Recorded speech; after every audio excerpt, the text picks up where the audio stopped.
semuanya, perkenalkan nama aku Natasha Tiffany dengan NIM 111810053. Perkenalkan nama aku Vera Matasari dengan NIM 1181172. Nah, kami berdua akan menjelaskan gimana sih asal mula dari H&M dan kesuksesan dari pendiri H&M.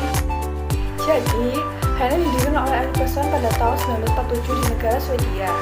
Awalnya, H&M ini didirikan bernama Hermes, yang dalam bahasa Swedianya berarti Herz, dan hanya menjual pakaian dan aksesoris wanita eksklusif. Pada tahun 1968, Hermes ini bergabung dengan Maurice Woodworth, seorang pengusaha penjual alat pertukaran yang berburu. Sejak itu, Hermes berubah nama menjadi H&M dan mulai menjual pakaian pria. Lalu, Persson membangun H&M setelah melihat toko pakaian yang mampu memproduksi massal dengan efisien di Amerika. Ia merasa harus membuka toko serupa di negara asalnya Swedia. Tinggal di kota kecil Västerås, Persson merasa ia harus pindah ke ibu kota Swedia, Stockholm, untuk mendapatkan peluang usaha yang lebih besar.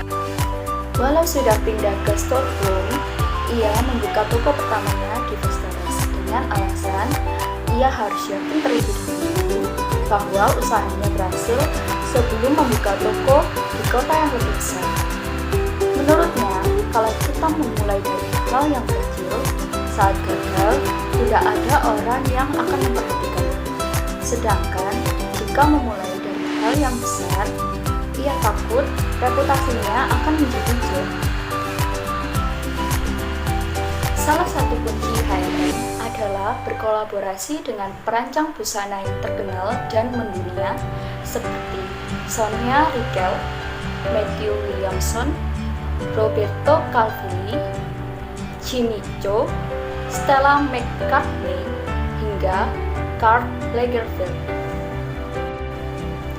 Saat ini, H&M memiliki lebih dari 4.500 store yang tersebar di seluruh dunia dengan lebih dari 160.000 karyawan. H&M juga menjadi peritel kedua terbesar di dunia setelah Inditex Group seperti Zara, Pull&Bear, dan Stradivarius. Bab 2. Brand image atau citra merek H&M. Yang pertama adalah persepsi subjektif pelanggan tentang suatu merek. Contohnya itu pelanggan melihat merek H&M ini fashion yang trendy dan fashionable. Seperangkat keyakinan H&M ingin customer-nya itu yakin terhadap kualitas dari semua produk yang diberikan oleh H&M. Yang ketiga, H&M ini memiliki citra merek yang unik, positif, dan instan. H&M juga ingin menyampaikan citra merek yang terbaik seperti kualitas fashion dengan harga terbaik. Jadi, H&M ini menjual baju yang harganya terjangkau, tapi juga memiliki kualitas bahan dari bajunya itu yang terjamin. Karena produk dari H&M ini dirancang oleh desainer profesional dari seluruh dunia.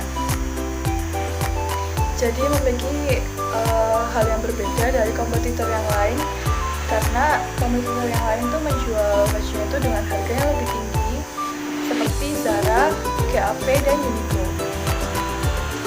Brand asosiasi dari H&M. Yang pertama ada Visikue, yang berarti fisik dari produk H&M, yang itu fashion yang berkualitas tinggi dan desainer yang tahan lama. Yang kedua ada relationship, yang berarti hubungan, suatu hubungan kualitas produk dengan harga yang affordable. Yang ketiga ada reflection atau cerminan dari H&M, yaitu style produk H&M ini cocok untuk dipakai semua kalangan.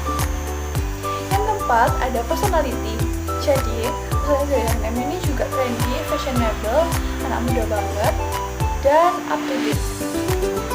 Yang kelima ada culture, yang berarti budaya yang mengarah pada Eropa, internasional, eksotik, dan exclusion. Dan yang terakhir ada self-image, jadi orang yang memakai produk H&M ini juga lebih stylish, unik, dan eksklusif, yang berarti istimewa. Target market dari H&M. Yang pertama adalah dari behavioral. User pengguna H&M lebih ke status kelas pekerja, kelas sosial bawah, dan menengah, dan juga pelajar. Rata-rata penggunanya adalah wanita dan brand relatifnya itu kualitas produk dengan harga terbaik. Lalu dilihat dari sisi demografinya, income rata-ratanya itu kisaran dari 1 juta sampai 10 juta. Untuk usianya dari 18 tahun sampai 45 tahun itu wanita dan pria. 0 sampai 18 bulan itu bayi, 18 bulan sampai 8 tahun itu anak-anak, dan 9 sampai 17 tahun itu untuk remaja. Yang ketiga dilihat dari sisi psikografi. Konsumen fashionable yang berbelanja sebagai aktivitas sosial memberikan kesenangan dalam kehidupan sehari-hari. Mereka membeli pakaian setiap musim, ingin mengikuti tren, dan sangat up to date. Ruang lingkup geografisnya adalah internasional. Nature of competition H&M. Yang pertama, H&M menawarkan produk berkualitas tinggi dengan harga yang relatif terjangkau dibandingkan dengan pesaing lain. Yang kedua, pemasaran media sosial yang aktif dengan menggunakan brand ambassador seperti Tiffany Young, Girls' Generation, dan Exoless Young. Yang ketiga, bisnis fast fashion dituntut untuk menyajikan mode dengan cepat. Dalam hal ini, H&M tidak memiliki fasilitas manufaktur, tetapi H&M menggunakan kontraktor di seluruh dunia, dan untuk menjaga kualitas tinggi kontraktornya, H&M memiliki kantor lokal di negara-negara produksi untuk memantau pemasok yang ada dan mencari pemasok yang baru. Kompetitor H&M. Pesaing atau kompetitor yang dimiliki oleh H&M sendiri ada Zara, GAP, dan Uniqlo. Zara adalah perusahaan yang berasal dari Spanyol pada tahun 1975. Perusahaan ini dimiliki oleh tekstil giant Inditex. Kepemilikan Zara atas langkah-langkah rantai pasokannya memungkinkan perputaran produk yang lebih cepat. Keunggulan dari Zara sendiri yang pertama adalah pemimpin pasar. Kedua, rantai pasokan yang mutakhir. Ketiga, perputaran produk Zara yang hanya berkisar 2 minggu. Dengan ini, Zara bisa menyajikan produknya dengan lebih cepat dibandingkan dengan pesaing lain. Yang terakhir, fashion Zara berfokus pada tren masa kini. Yang kedua ada Uniqlo. Uniqlo dibeli oleh Fast Retailing Co. pada November 2005 dan didirikan pada tahun 1949 di Jepang. Keunggulan yang dimiliki oleh Uniqlo sendiri dibandingkan kompetitor lainnya adalah memadukan beberapa koleksi dengan unsur teknologi. Misalnya, kain dirubah dari lembab menjadi panas dan terdapat kantong udara pada bagian dalam kain untuk menahan panas.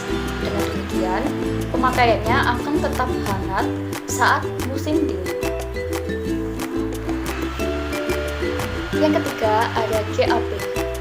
Doris dan Fisher membuka toko GAP pertama-tama pada tahun 1969 dengan ide sederhana untuk mempermudah menemukan celana jeans dan komitmen untuk berbuat lebih banyak. Pakaian GAP tersedia di 90 negara di seluruh dunia melalui 3.300 toko yang dioperasikan perusahaan, hampir 400 toko waralaba dan situs e-commerce, dan masih terus berkembang. Penawaran yang diberikan oleh GAP tidak terlalu berorientasi kepada tren, namun lebih kepada pakaian kasual yang lebih mendasar. H&M memposisikan brandnya pada harga lebih rendah dibanding kompetitornya dengan kualitas yang baik dan terjamin. Point of parity dan point of difference H&M. Point of parity yang dimiliki oleh H&M yaitu gaya busana yang cepat dan trendy, produk berkualitas tinggi dengan harga yang lebih murah daripada kompetitor lainnya, merek Eropa yang disukai secara internasional, berbagai macam penawaran produk, dengan kata lain berbagai macam variasi produk, mendefinisikan kembali ide fast fashion. Kemudian, banyak toko retail di seluruh dunia. Point of difference dari H&M. Yang pertama, kolaborasi dengan desainer profesional seperti Giambattista Valli x H&M, Matthew Williamson x H&M, Stella McCartney x H&M, dan masih banyak lagi produk perancang desainer lainnya. Yang kedua, ada jangka waktu yang lebih lama antara desain produk hingga penjualan. H&M membutuhkan waktu perputaran produk kira-kira 6 bulan. Yang ketiga, H&M merupakan produk outsourcing.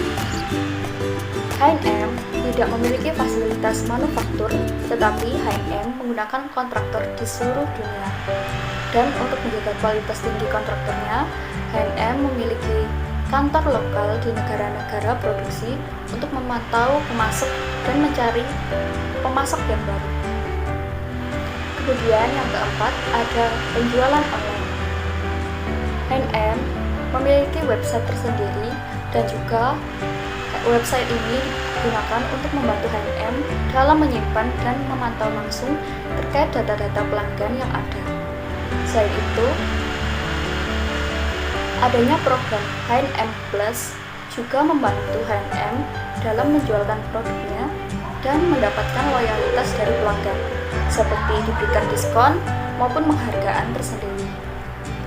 Yang kelima, ada lini produk H&M yang terdiversifikasi di luar pakaian saja. H&M tidak hanya memiliki lini produk pakaian atau fashion saja, tetapi juga ada H&M Home yang menjual perabot rumah tangga. Kemudian juga ada H&M Beauty yang menjual make up dan parfum. Point of difference yang terakhir yang dimiliki oleh H&M adalah iklan yang sangat menonjol dan kampanye iklan yang jelas. Pada kampanye iklan H&M, fokus yang diberikan oleh H&M adalah tidak hanya menampilkan mode yang bagus dan trendy, tetapi juga mengedukasi pelanggan dalam hal mode atau fashion. Brand mantra yang dimiliki oleh H&M sendiri pada emotional modifier, diverse style, descriptive modifier, fashion, brand function, clothing retailer. Nah, dari video ini kalian udah menyimak tentang penjelasan history of the brand H&M dan brand image dari H&M kan?